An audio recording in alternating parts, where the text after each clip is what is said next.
The Emperor's New Groove Theory. Narrated by Black Skull. Music by myuuji. Disney is famous for trying to make everything they do as kid-friendly as possible.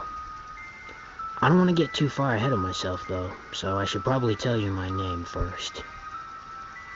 My name is Greg, and as a kid, me and my brothers would hang out downstairs late at night and watch Disney movies almost literally until the sun came up.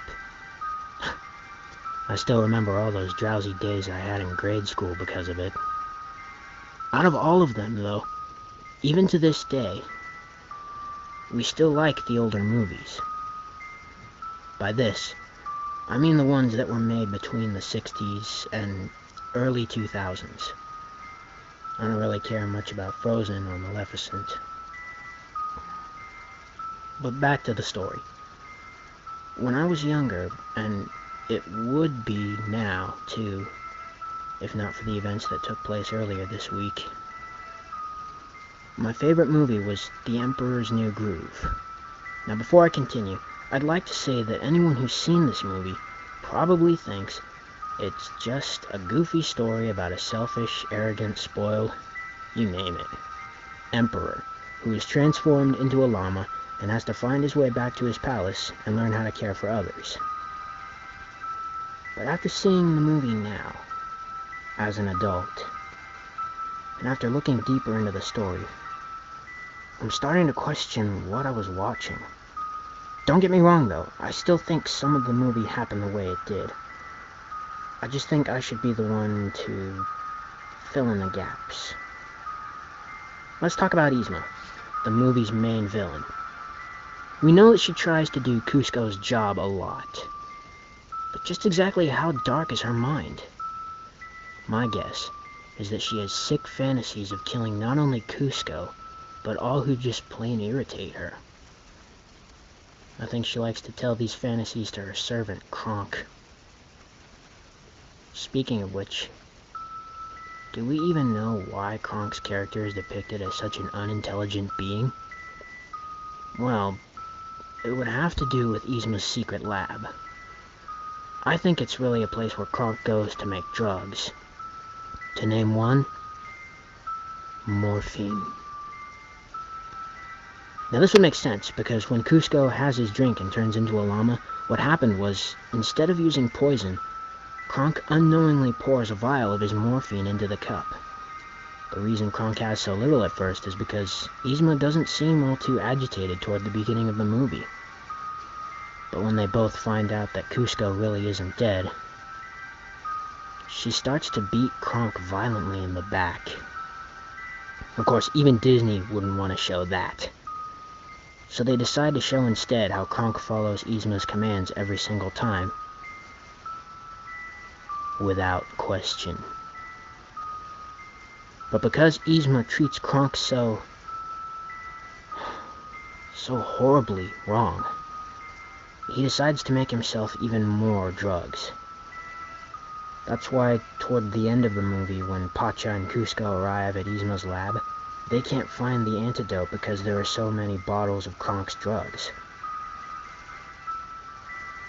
Now the part about Kuzco wanting to build his pool where Pacha's house is true. However, there's more to it than just that. When Pacha comes home and goes behind the house to put his pet llama away, he starts to drink.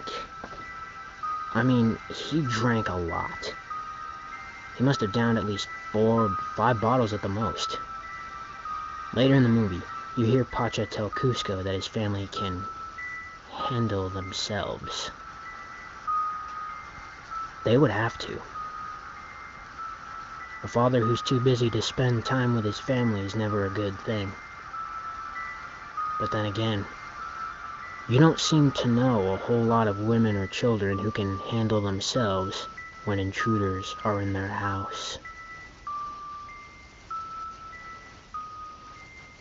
Anyway, the reason Pacha panics when he pulls Kuzco out of the cart is because he's so hammered from his liquor fit that he thinks Kuzco isn't even human. You even hear him yell, "Demon Llama." There have been many cases in history where people addicted to, let's call it, the bottle, have stated that they see demons quite frequently. And as bad as that is, the chase between Cusco, Pacha, and Yzma where they fight to get the last bottle is the second most symbolic part of the entire movie. I'll get to the first most symbolic later. To me, this sequence represents how people are willing to fight to the death simply for the last bit of drugs they have. It's sad, really, but let that digest, because what I have to say about this next one will really make you think. The very last scene at the end of the movie, when you see Kronk teaching those kids how to speak squirrel, that is the one that really gets to me.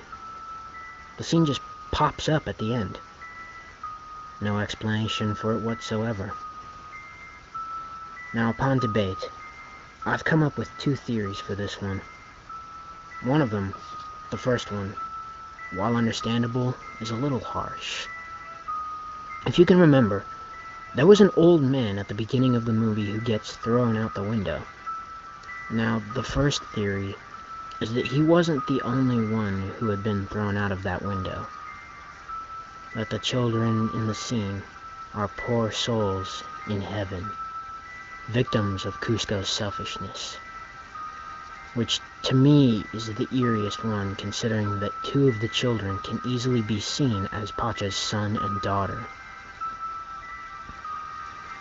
The second theory is, in my opinion, a little more tame, but not by much. Kronk tries to convince complete strangers not to do drugs, booze, or anything harmful. But it's the way he says it that's unsettling. Just think, you've been addicted to something to the point where you almost lose your very sanity, only to come back to Earth, as if waking up from a nightmare. As I've clearly said before, these are still up for debate. However, the second one, to me, sounds the most believable. What if Disney was trying to tell kids to stay clean on the sly? Or could the purpose of this movie have been even deeper than that? Could their intentions have been more sinister than I or anyone else could have imagined? Until we find out, I'll leave you on this note. It's because of Kronk that I've stayed sober all my life.